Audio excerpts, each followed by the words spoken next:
Doon po sa ulat, sa ilang Pilipino nga po na naaresto dyan sa Qatar, sa kasalukuyan po ano na po ang estado nito? Ilan na po yung napalaya at ilan pa rin yung nakadetain?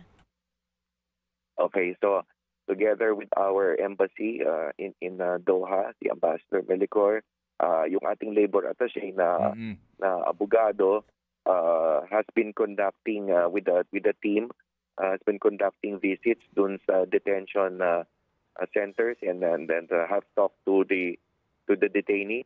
Mm. Esto. Mm. And right now we are providing legal assistance and we are working on their immediate release, and then of course we are hoping na magkaroon ng bunga itong ating legal assistance effort, but surely we are providing legal assistance, meaning a lawyer, and also have been conducting welfare visits sa kanila.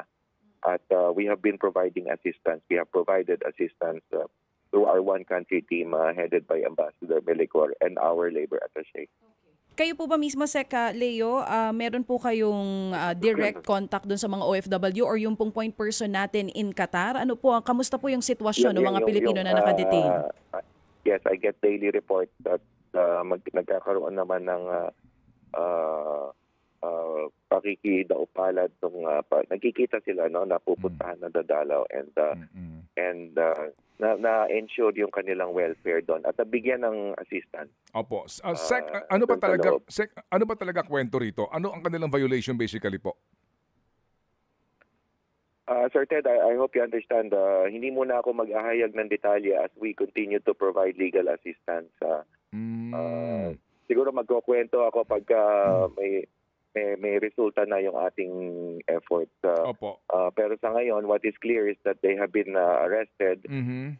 And as to the charges and to the findings of the Qatari authorities, then we are still awaiting yung official findings ng Qatari side. Hindi muna ako maglalahad ng detalye. I hope you don't mind. Yes, sir, we understand. For the case, it's the case. Opo. But detalyado, I'm sorry, kumpirmado po, 17 ang detained Filipinos. Meron na sa ngayon ang bilang natin 14 kasi nakalaya yung 3 minor de edad. Okay. So kung 14 po ito. Opo. Kung 14 ito, kung 14 po ito, kumpirmado naman na ito ay mga manggagawang Pilipino na rehistrado po sa OWA. Ayon sa aming bilang, yes, mga manggagawa sila, OFW. Okay, para huling klaro. Sige, so abangan po namin. Bakit po? Sec, bakit po kayo mismo ayaw maglabas po ng detalye sa kaso? Although ngayon kasi sa mga balita, meron na pong reports, di ba, kung ano po ang dahilan, kung ba sila dinampot doon. So, bakit po? Ano ho ba ang kasalanan sa issue? We are working on their case in their best interest. May panahon para maglahad. Okay. Rest assured, ako pa mismo maglalahad.